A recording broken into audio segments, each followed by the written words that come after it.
And then we came to New York and people no, but then we found a couple of organisations here who were incredibly generous in terms of their time, in terms of introducing us to a whole host of brands in many ways, that it became New York, and because of their collective stories. The wind carried us here, really. My intention was not to make a film in New York. My intention was to make a film in London, England, about, we just started with a conversation with myself and Abby Morgan. I'd never met Abby before. We both had an hour looking at our watches. Okay, we've got an hour to talk. Ended up 3.5 hours later, and we got into the subject of the internet, pornography and sex addiction. And from there, and unfortunately from the situation of us not getting access in London to anyone who wanted to speak to us, we came over to New York, and that was it. It was just, it's one of those things where, the wind carried us here. So, in a sense, you're saying that the research brought you here. Can you say a little bit about, maybe Michael, I don't know if you were involved in this process as well, how the research shaped the film and your performance and your characterization? Well, no, I wasn't in that initial process. Steve told me about this idea in 2008. We were at a dinner at the House of Parliament. They were holding it in celebration of Film 4 and their contribution to British film. And he just sort of whispered in my ear the story and what he was trying to tackle. And I was like, okay, just tell me when and where. And so that was even before script. So in my own mind, I had sort of worked out. I always thought, I always think the worst about what sort of situations I was going to be in. And so when I got the script, I was nice, I was surprised that my imagination went further.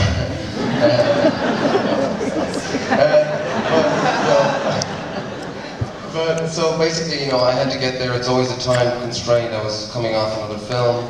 I got to New York as soon as possible, sat down with Steve, and I was very lucky and thankful. And I guess this is a testament, like the two boys are saying here. New York and New Yorker is a very special place. And I think that's the one thing that's cool about America, is that the openness, and talking about these things. And I had the great luck and fortune to meet somebody who's suffering from this affliction. And I really, it's hard when you're asking direct questions to somebody about really personal things. And I had the same experience in hunger. People are sort of guarded. Of course, they don't know what you're going to do, and you're telling their story, so it's sensitive stuff. So I just tried to get them to tell me stories. I like telling stories, and I like to hear them. And from stories, I found it was a way to really, people let their guard down, and you start to get an idea of where these motivations come from. This whole idea of intimacy, and how intimacy is such a difficult place for this guy to be in. It's a place that he can't control, and it's a place that makes him feel scared and vulnerable and insecure. So then I just go back and I work with the script. I work with the script a lot, go a little bit crazy, and then do some more and more, and get bored of it and finding things and nothing, and then put it all together. I had a question that maybe both Michael and Steve could address. I know a lot of filmmakers say that they don't really look back at their previous film when they're on to the next one, but did you at any point look at Hunger and Shame as sort of companion pieces? You could say that both films really are about the relationship between the body and the mind. Well, I always thought it was a continuation. I never thought it was as of my second film. I just thought it was a continuation, just keep on going, keep on running. And that was it, really.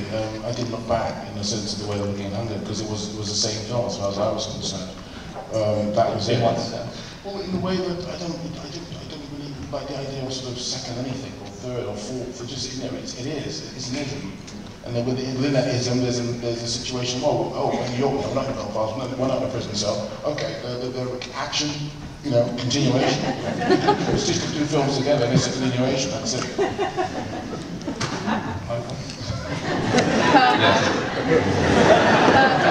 Michael, actually, let me ask you about, I think some people here might have seen A Dangerous Method earlier in the week, in which you played Carl Jung.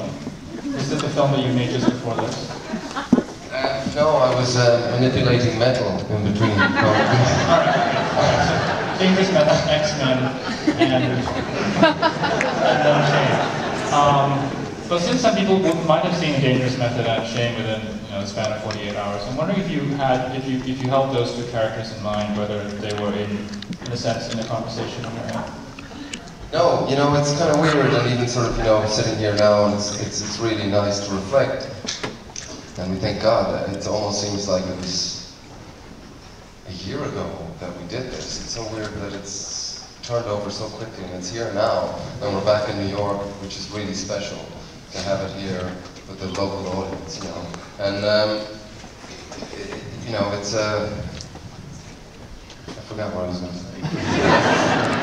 It's just, I try not to dwell on the past, and so it's you do something, and you experience something, and it's the experience that you think is important, and you try and do your best, and then it sort of passes on. So I had forgotten all about, Carl Jung. I didn't even think, and of course now, in retrospect, I look and I'm like, okay, there's parallels here, but at the time, definitely not. I'm just sort of, I kind of immerse myself, and then I can forget about it pretty quickly and get into the next thing. I'm sure there are questions from the audience. Yes? I'm sorry, somebody in the second row speaking a little bit.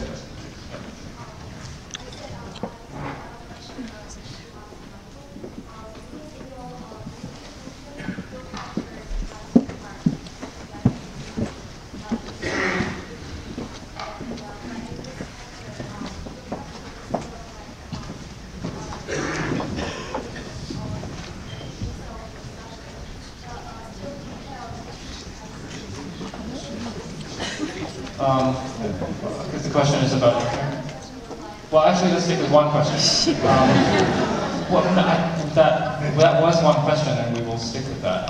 The question about, I think, again, sort of a question that I had asked and you had already answered, about the connection with hunger. I think this viewer introduced the notion of freedom, perhaps, and whether you saw it. I think I understand. It's about sort of imprisonment that you're talking about, is it?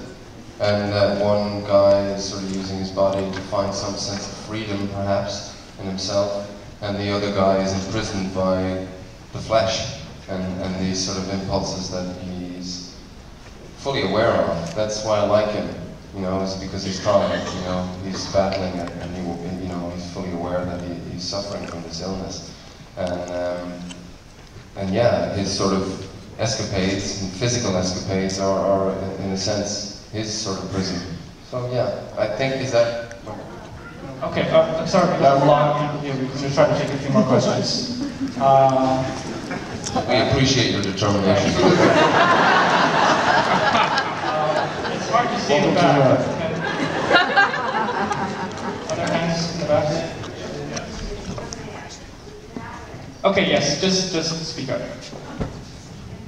Yeah, can I just ask Steve, is he aware of any other films that deal with sex addiction?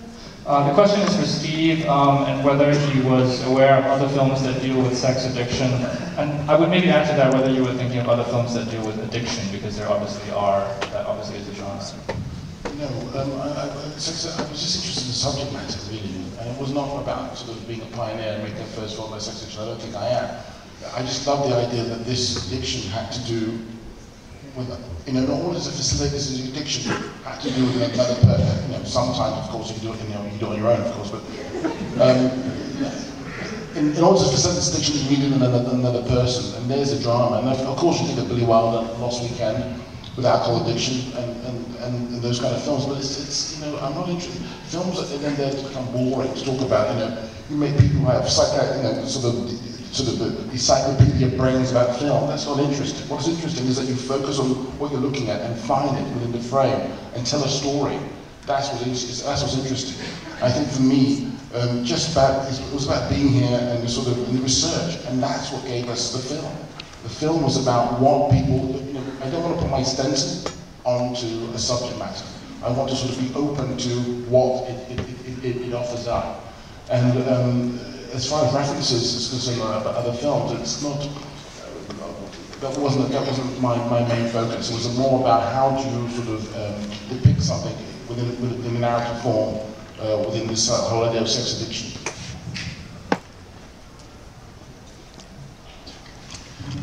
Okay, front row. For a start, the premise of the film festival since 1978, and I've never had so many questions I wanted to ask about it. Stick with one. Mr. Fassbender and Miss Mulligan's characters, when you meet them from the point of view of the film, it seems like you're not meant to know their siblings. But everything you read about the film, and just the 5 sentences in the program, you can immediately give that away to everyone before they see the film.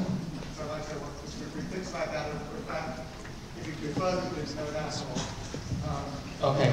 The question is about the relationship between Michael's character and Carey Mulligan's character, which is ambiguous to begin with, although I think this viewer pointed out that we gave that away in the program notes. Yeah, I don't read it. And it's funny, when my wife sort of, we go to DVD and I said, don't read the thing at the back of the box, just look at it, just look at it. I mean, I don't think it takes away too much, and of course, it'd be nice if you know, I don't think it takes away too much. And I think it's trying to sort of, the whole idea of these siblings in some ways, and I thought the question you were going to ask was about what happened to them in the past, actually. I thought, oh, that's the question, but I'll answer this question. Yes, thank you. I'm going to answer that question. Yeah. So for me, what was interesting about it was that I wanted, you know, everyone comes to the cinema, everyone comes here with a history, with their luggage, with their baggage of what they know. And therefore, you know, one doesn't have to sort of spell out or give a yarn about what happened to Sissy and Brandon in the past. That's not interesting. For me, what was interesting is not making it mysterious. What was interesting was making it familiar, and for allowing the audience to come here and to sort of interact with what was going on the screen in order to sort of make sense of what was going on, and having an idea what could have possibly could have should have happened in the past. And of course, there's lots of hints about it, the past in the present in the film, and therefore, you know, I just wanted it not to be mysterious but to be recognizable. Okay. Yes.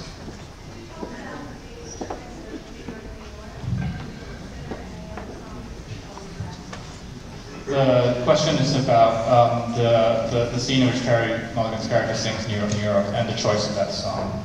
I mean, New York, New York, I just knew that I wanted Sissy to be a sort of a cabaret artist, a singer. Somehow that character was very expressive, and I thought, oh, it would be great if she was, you know, a singer. Somehow that, you know, she's a bit of a show, she's an extrovert in a way. And the song New York, New York, if you look at the lyrics, I mean, it's, you know, these are vagabond shoes are wanting to stray. I mean, it's a vagrant. I mean, the song is a blues. Look at the lyric, it's a blues. It's not Liza Minnelli, it's not Frank Sinatra, you know, really kind of, you know, and don't get me wrong, it's wonderful versions by Frank Sinatra and Liza Minnelli, of course, absolutely genius, of course. But if you look at the lyric, it's a blues. It's there. So it wasn't too much of a stretch to sort of turn it into a blues. And what's so beautiful about it is the first time Sissy can actually talk to Brandon directly. You know, the first time that he listened, the first time in the film that Brandon opens up. And when he opens up, you know, this communication that they've never had in the whole entire film. Excuse me. You know, it's direct. You know, it's about where they're from and where they want to go.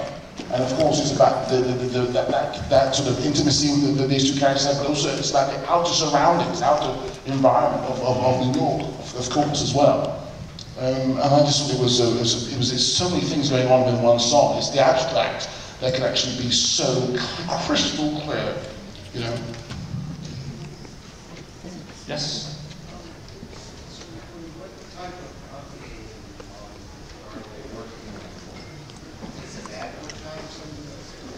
The question is about the viral marketing. Yeah, like it's company, right? First. All right. Yes.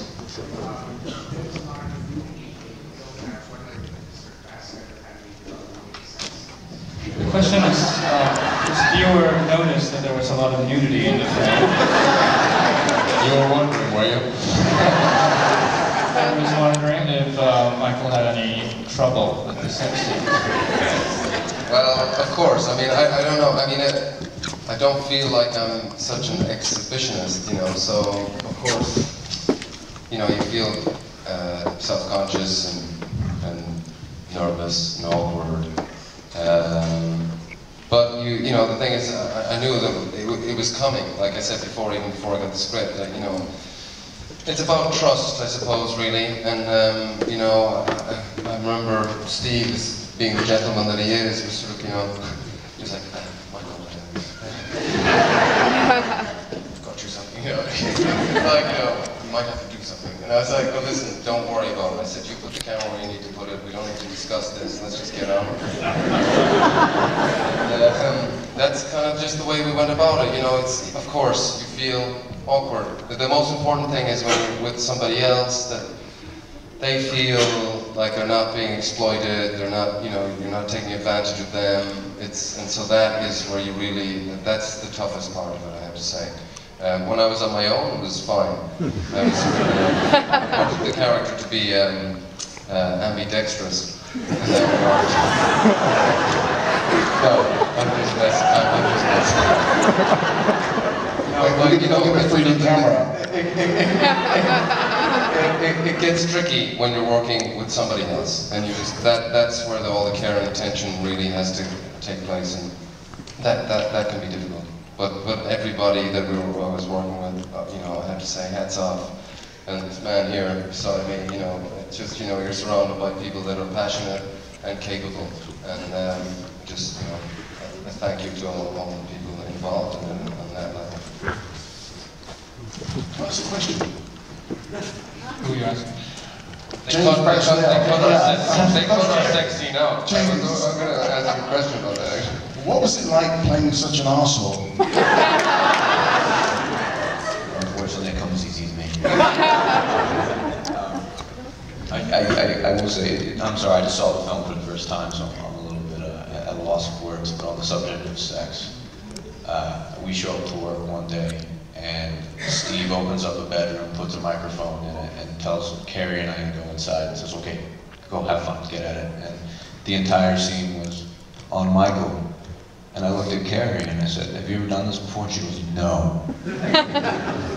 But we ended up just kind of playing patty cake, you know. I mean, doing all these different odd things, but to get the result that, you know, that we were looking for. It was, in a lot of ways, we were doing things that I had never done before, that she had never done before, and it was about taking risks and kind of breaking boundaries.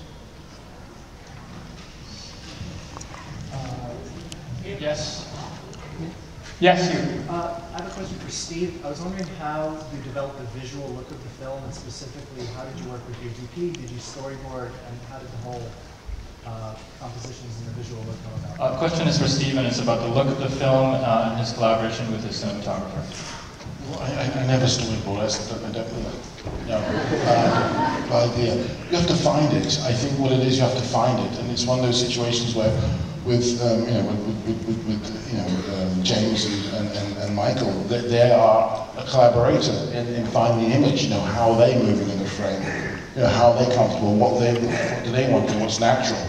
And can I just cut in as well? You and Sean, I mean, you guys have such a connection. You know, that's really something to behold. We've been working together for 11 years now, and excuse me, it's one of those things where it's you know, we're constantly trying to push each other in what we're trying to do, of course, but also to be, I don't want to be there as a camera person. I don't want to, look at this shot, I'm not interested. It's about ritual, and that's wonderful when you sort of can film ritual, like Michael getting up in the morning, you know, brushing his teeth, peeing, drinking a glass of water. You just follow them. You just follow them. But also, of course, within that frame, within that widescreen, there's always a relationship with something else. So there's always a 2 and 2. It's 4. There's always some kind of what is it? It's a tension. It's a friction. It's a relationship in the frame. That's what it is. And of course, what's interesting about a lot of New Yorkers A lot of New Yorkers live in the sky. A lot of New Yorkers work in the sky. And for me, as Europeans, it's like, wow, you know, you walk into a room, and that's all. You're always in relationship to the outer world. You know, it's huge. That sort of the composition, that sort of reflection is always there. And of course, in the offices, of course, reflection, metal, and so forth, and whatnot. But it's just, I could go on a long time about this, but I won't.